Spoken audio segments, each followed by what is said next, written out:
ತಾಲೂಕಿನ ಮುದ್ನಾಳ್ ಗ್ರಾಮ ಪಂಚಾಯಿತಿಯಲ್ಲಿ 2021-22ನೇ ಸಾಲಿನಲ್ಲಿ ನರೇಗಾ ಯೋಜನೆ ಅಡಿಯಲ್ಲಿ 18.64 ಲಕ್ಷ ರೂಪಾಯಿ ವೆಚ್ಚದಲ್ಲಿ ನಿರ್ಮಿಸಲು ಉದ್ದೇಶಿಸಿದ್ದ ಸಮುದಾಯ ಗೋದಾಮು ಕಾಮಗಾರಿ ಅಪೂರ್ಣಗೊಳಿಸಿ ಪೂರ್ತಿ ಬಿಲ್ ಎತ್ತಿ ಹಾಕಿರುವ ಪಿಡಿಒ ನೀಲಕಂಠ ಹಾಗೂ ಇದಕ್ಕೆ ಸಹಕರಿಸಿದ ಹಿಂದಿನ ತಾಲೂಕು ಪಂಚಾಯತ್ ಇಒ ಅಧಿಕಾರಿಗಳಾದ ಬಸವರಾಜ ಶರಬೈ, ಸದ್ಯದ ಇಒ ಮಹದೇವ ಬಗಲಿ ಹಾಗೂ ನರೇಗಾ ಅಧಿಕಾರಿ ಸಿಬಿ ದೇವರಮನಿ ಅವರ ಮೇಲೆ ಕ್ರಮ ಜರುಗಿಸಬೇಕು ಮತ್ತು ಆ ಹಣ ಪೂರ್ತಿಯಾಗಿ ಇಲಾಖೆಗೆ ವಾಪಸ್ ತುಂಬಿಸಬೇಕು. ನಿರ್ಲಕ್ಷ್ಯ ವಹಿಸಿದ್ರೆ ಡಿಸಿ ಮತ್ತು ಜಿಲ್ಲಾ ಪಂಚಾಯಿತಿಗಳ ಕಚೇರಿಗಳ ಮುಂದೆ ಹೋರಾಟ ಮಾಡಲಾಗುತ್ತೆ ಅಂತ ಅಖಿಲ ಭಾರತೀಯ ಕೂಲಿ ಸಮಾಜದ ರಾಜ್ಯ ಸಂಘಟನಾ ಕಾರ್ಯದರ್ಶಿ ಉಮೇಶ್ ಮುದ್ನಾಳ್ ಎಚ್ಚರಿಸಿದ್ದಾರೆ. ಭಾನುವಾರ ಪತ್ರಿಕಾ ಭವನದಲ್ಲಿ ಸುದ್ದಿಗಾರರೊಂದಿಗೆ ಮಾತನಾಡಿದರು. ಹಳ್ಳಿಯ ಬಡ ರೈತರ ಉಪಯೋಗಕ್ಕೆ ಬರಲಿ ಎಂಬ ಉದ್ದೇಶದಿಂದಾಗಿ ನರೇಗಾ ಯೋಜನೆ ಅಡಿ ಕಟ್ಟಲು ಉದ್ದೇಶಿಸಲಾಗಿದ್ದು, ಅಲ್ಪ ಕೆಲಸ ಮಾಡಿ ಒಂದೇ ದಿನಾಂಕದಂದು 4 ವಿವಿಧ ಮೌಲ್ಯದ ಬಿಲ್ ಎತ್ತುವ ಮೂಲಕ ಪಿಡಿಒ ಅವ್ಯವಹಾರ ಎಸಗಿದ್ದಾರೆಂದು ಆರೋಪಿಸಿದ್ದಾರೆ. ವಿಷಯ ಗೊತ್ತಾಗುತ್ತಲೇ ಸಂಬಂಧಪಟ್ಟ ತಾಲೂಕು ಪಂಚಾಯಿತಿ, ಜಿಲ್ಲಾ ಪಂಚಾಯಿತಿ ಅಧಿಕಾರಿಗಳ ಗಮನಕ್ಕೆ ತಂದು ಬಳಿಕ ಪತ್ರಿಕಾ ಹೇಳಿಕೆ ಕೊಟ್ಟು ಹೋರಾಟದ ಎಚ್ಚರಿಕೆ ಕೊಡಲಾಗಿತ್ತು. ಇದೆಲ್ಲಿ ದೊಡ್ಡ ವಿಷಯವಾಗಿ ಕ್ರಮ ಆಗುತ್ತೆ ಎಂಬ ಭಯದಿಂದ 2025ರ ವರ್ಷದಲ್ಲಿ ಇದರಲ್ಲಿ ಶಾಮೀಲಾಗಿರುವ ಅಧಿಕಾರಿಗಳು ಗೋದಾಮು ಕಟ್ಟುವ ಕೆಲಸ ಮಾಡಿದ್ದಾರೆ. 2022-23ನೇ ಸಾಲಿನ ಕಾಮಗಾರಿ ಮಾಡಿ ಮುಗಿಸಲಾಗಿದೆ ಎಂದು ಇಲಾಖೆಗೆ ತಪ್ಪು ಮಾಹಿತಿ ಕೊಟ್ಟು ಹಣ ಎತ್ತಿ ಹಾಕಿ ಮುಂದೆ ದೂರು ಬಂದಿದೆ ಅಂತ ತಿಳಿದು ಮತ್ತೆ ಅದೇ ಕಾಮಗಾರಿ ಮಾಡುವ ನಿಯಮ ಯಾವ ಕಾನೂನಲ್ಲಿ ಇದೆ ಎಂದು ಅವರು ಪ್ರಶ್ನೆ ಮಾಡಿದ್ದಾರೆ. ಜಿಲ್ಲಾ ಪಂಚಾಯತ್ ಸಿಇಒ ಅವರನ್ನ ಭೇಟಿ ಅವ್ಯವಹಾರದ ಸಮಗ್ರ ವರದಿ ಚಿತ್ರಗಳ ಸಮೇತ ಕೊಟ್ಟಾಗ ಕ್ರಮ ಜರುಗಿಸುವ ಭರವಸೆ ಕೊಟ್ಟಿದ್ರು. ಆದರೆ ಮುದ್ನಾಳ್ ಪಿಡಿಒ ಆಗಿದ್ದಾಗ ಈಗ ಅರಕೇರಕ್ಕೆ ವರ್ಗವಾಗಿರುವ ನೀಲಕಂಠ ತನ್ನ ಮೇಲಧಿಕಾರಿಗಳಿಗೆ ಕಟ್ಟಿಕೊಂಡು ಎಲ್ಲಿಂದಲೇ ಹಗರಣ ಮುಚ್ಚಿ ಹಾಕುವ ಪ್ರಯತ್ನ ಮಾಡಿದ್ದಾರೆ. ಇಷ್ಟೇ ಅಲ್ಲದೆ ಸಂಬಂಧವೇ ಇಲ್ಲದ ಗ್ರಾಮ ಪಂಚಾಯತ್ ಇಬ್ಬರು ಅಧ್ಯಕ್ಷರುಗಳಿಗೆ ಪ್ರಾದೇಶಿಕ ಆಯುಕ್ತರಿಂದ ನೋಟಿಸ್ ಕೊಡಿಸುವ ಕೆಲಸ ಆಗಿದೆ ಅಂತ ಉಮೇಶ್ ವಿವರಿಸಿದ್ದಾರೆ. ಆದರೆ ಈ ವಿಷಯವನ್ನ ಇಷ್ಟಕ್ಕೆ ಬಿಡುವುದಿಲ್ಲ. 1 ವಾರದಲ್ಲಿ ಈ ಬಗ್ಗೆ ತನಿಖೆ ಮಾಡಿ ಸಂಬಂಧಪಟ್ಟ ಅಧಿಕಾರಿಗಳ ವಿರುದ್ಧ ಕ್ರಮಕ್ಕೆ ಜಿಲ್ಲಾಡಳಿತ ಮತ್ತು ಜಿಲ್ಲಾ ಪಂಚಾಯತ್ ಮುಂದಾಗಬೇಕು ಅಂತ ಆಗ್ರಹಿಸಿದ ಇವರು ಇದಕ್ಕೆ ಸಂಬಂಧಪಟ್ಟ ದಾಖಲೆಗಳು ಬಿಡುಗಡೆ ಮಾಡಿದ್ರು. ಜಿಲ್ಲಾ ಕೇಂದ್ರವಾಗಿ 15 ವರ್ಷವಾದರೂ ಜಿಲ್ಲಾ ಕೇಂದ್ರ ಅಭಿವೃದ್ಧಿ ಆಗ್ತಾ ಇಲ್ಲ, ಬದಲಾಗಿ ಜಿಲ್ಲೆಗೆ ಬಂದ ಅಧಿಕಾರಿಗಳೇ ಅಭಿವೃದ್ಧಿ ಆಗ್ತಾ ಇದ್ದಾರೆ ಎಂಬುದಕ್ಕೆ ಈ ಹಗರಣವೇ ಸಾಕ್ಷಿ ಅಂತ ಆಕ್ರೋಶ ವ್ಯಕ್ತಪಡಿಸಿದ್ರು. ತಾಲೂಕು ಪಂಚಾಯಿತಿ, ಜಿಲ್ಲಾ ಪಂಚಾಯಿತಿಯಲ್ಲಿ 5 ವರ್ಷಗಳಿಗೂ ಹೆಚ್ಚು ಕಾಲ ಠಿಕಾಣಿ ಹೂಡಿದ ಅಧಿಕಾರಿಗಳನ್ನ ಎತ್ತಂಗಡಿ ಮಾಡಬೇಕು ಎಂದಿದ್ದಾರೆ. ಯಾಕಂದ್ರೆ ಇವರು ಭ್ರಷ್ಟ ಅಧಿಕಾರಿಗಳಿಗೆ ಸಹಕಾರ ಕೊಡುತ್ತಿದ್ದಾರೆಂದು ಆರೋಪಿಸಿದ್ರು.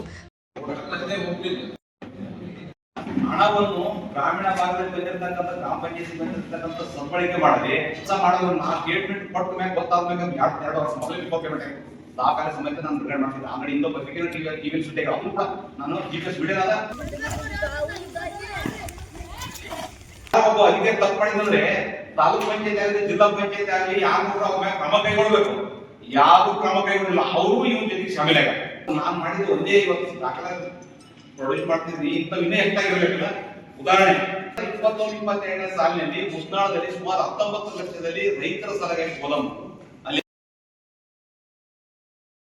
ಮೇ 23 ನಾನು ಗೊತ್ತಾಯ್ತು ರೈತರು ಕೆಲಸ ಆಗಿಲ್ಲ, ಪೆಂಡಿಂಗ್ ಆಗಿ ಹೋಗಿ ಸ್ಟೇಟ್ಮೆಂಟ್ ಮಾಡಿದಾಗ 27ಗೆ ಕೆಲಸ ಚಾಲು ಮುಂದಾಗಿ ಇದ್ರಾಗ ಯಾವ ಕಾನೂನಲ್ಲಿ ಅವಕಾಶ ಇದೆ ಮಾಡಕ್ಕೆ. 27ರಿಂದ ಇವತ್ತು 8 ದಿನ ಆಯ್ತು, ಇದುವರೆಗೆ ಯಾರು ಕ್ರಮ ಕೈಗೊಂಡಿಲ್ಲ. ಎಲ್ಲರೂ ಮತ್ತೆ ತನಿಖೆ ತಂಡ ಮಾಡ ನಾಟಕ ನಾಮಕವಾಸ ತನಿಖಾ ತಂಡ ಮಾಡಿ ಆ ಆಫೀಸರ್ ಕೂಡ ಈಗ ಮನವೊಲಿಸಕ್ಕೆ ವ್ಯವಸ್ಥೆ ಮಾಡಿ ಆ ತನಿಖಾ ತಂಡಕ್ಕೆ ಏನ್ ಬೇಕು ದಾಖಲೆಗಳು ದಾಖಲೆಗಳು ಕೊಟ್ಟಿಲ್ಲ. ಸುಮ್ಮನೆ 3-4 ಕೇಸ್ ಕೊಟ್ಟು ನಾಮಕವಾಸ ಮುಚ್ಚಲಕ್ಕೆ ಹೋಗ್ಲಾಕ ಈಗ ನಾನು ಗೊತ್ತಾಗಿರೋಕೆ ನಾನು ಮಾಹಿತಿ ಕಾರ್ಯಕ್ರಮ ಸಂಪೂರ್ಣ ದಾಖಲೆ ಕೊಡ್ತೀನಿ. 24/5/2023 ಪೇಮೆಂಟ್ ಆಗಿದೆ ಸರ್. ಒಂದೇ ದಿವಸ ಆಗಿ ನೋಡ್ರಿ. ಹಂಗ ಮಾಡಕ್ಕೆ ಯಾವ ಕಾನೂನಲ್ಲಿ ಅವಕಾಶ ಇಲ್ಲ. 24/5/24 3 ಪೇಮೆಂಟ್ ಆಗಿ ನೋಡ್ರಿ. ಅಕ್ಟೋಬರ್ ಡೇಟ್ ನೋಡಿ, ಪೇಮೆಂಟ್ ಡೇಟ್ ಅಕ್ಟೋಬರ್ದಾಗ ಪೇಮೆಂಟ್ ಒಂದೇ ಡೇಟ್ಗೆ ಆಗ್ಯಾವ. ಬರೀ ಚೆಕ್ ಹಾಕಿ ಚೇಂಜ್ ಆಗ್ಯಾವ. ಇದು ಸರ್ಟಿಫಿಕೇಟ್ ಹಾಕಿ ಸರ್ 25 ಚಲೋ 2 ಮೊದಲೇ ಪೇಮೆಂಟ್ ಆಗ್ಯದ. ಇವ್ರು ಉಳಿಸಬೇಕು ಅಂತ ಹೇಳಿ ಅವ್ರು ಹೆಂಗಾರು ಮಾಡಿ ಉಳಿಸ್ಬೇಕು. ಕ್ರಿಮಿನಲ್ ಕೇಸ್ ಹಾಕ್ಬೇಕಂದು ನನಗೆ ಯಾರ ಕೈಲಿ ಫೋನ್ ಮಾಡಿಸಿದ್ರೆ ನಾ ಯಾರು ಗೊತ್ತಿಲ್ಲ. ಅವತ್ತು ಬಂದಿರ್ತಕ್ಕಂಥ ಪೇಪರ್ದಾಗ ಮತ್ತೆ ಜುಲೈ 19 ಹೋಗಿದೆ. ನಾವು 18 ಹೋಗಿದೆ. 18-19 ಗೋದಾಮ್ ಕೆಲಸ ಅಷ್ಟೇ. ಹಾಗಾದ್ರೆ ಅದು ಇನ್ನೂ ಲೇಟ್ ಆಗಿಲ್ಲ, ಇನ್ನೂ ಕಡಿಮೆ ಮಾಡೋದು. ಆರೋಪ ಪ್ಲಾಂಟ್ ಸೃಷ್ಟಿ ಮಾಡಿ ತಗೊಂಡ ನೀವು ಆರೋಪ ಪ್ಲಾಂಟ್ ಗ್ರಂಥಾಲಯ ಕಡಿಮೆ 9 ಲಕ್ಷ. ಅದು ಕೂಡ ನೀವು ಪತ್ರಿಕೆ ಬಂದ ಗ್ರಂಥಾಲಯ ಮಾಡಿದ ಇನ್ನೂ ತನಿಖೆ ಆಗಿಲ್ಲ. ಮುದ್ನಾಳದಲ್ಲಿ 5 ವರ್ಷದಿಂದ ಬೀಡುಬಿಟ್ಟರಿಂದ ಎಷ್ಟು ಮಾಡಿದ ಅದನ್ನು ತನಿಖೆ ಆಗಬೇಕು. ಇಂಥ ಬಹಳ ದಾಖಲೆ ಸಂಘಟ ಬಂದ್ರು ನನ್ನಂತ ಈಗ ಕಾಣ್ತಾರಂದ್ರೆ ಜನಸಾಮಾನ್ಯ ರೈತರ ಅರ್ಜಿ ಕೊಟ್ಟರೆ ಅವ್ರು ಮುಂದಕ್ಕೆ ಬರ್ತಾವ ಮುಚ್ಚಾಕಲ್ಲ. ಜೇಸಿ ಬೇಕಾಗಿಲ್ಲ ಸರ್, ಕೈ ಕೊಂಡು ಮುಚ್ಚಾಕ್ತಾರ. ಅಂತವ್ರಿಗೆ ಶಿಕ್ಷೆ ಆಗ್ಬೇಕಂತಕ್ಕಂಥದ್ದು ನಂದಾದ. 2 ಗಿಲ್ ಬಯಸಿದ್ರೆ 2 ಗಿಲ್ ನೋಡಾಗ ನೋಡಿ ಅತಿ ಹೆಚ್ಚಿನ ಸಲ ಹೋಗಿನಿ, ಎಲ್ಲರಿಗೂ ಭೇಟಿಯಾಗಿ ಏನಾಗಿದ್ದು ಏನಿಲ್ಲ ನೋಡಿದ್ರು. ಏನ್ ಸಾಲ ನೋಡಿಸ್ಕೊಡ್ತಿ ಸಸ್ಪೆಂಡ್ ಬರೆಯೋದು ಕೇಸ್ ಬರೆಯೋದು ಅಂತ ಹೇಳಿದ್ರು ಸಾಕು. ಇದು ಆಗ ನಮ್ದಾಗ 1 ವಾರ ಒಳಗೆ ಅವ್ರು ಎಕ್ಸೆಪ್ಟ್ ಹೋಗಿಲ್ಲ ಅಂದ್ರೆ ನಾನು ಬೃಹತ್ ಪ್ರತಿಭಟನೆ.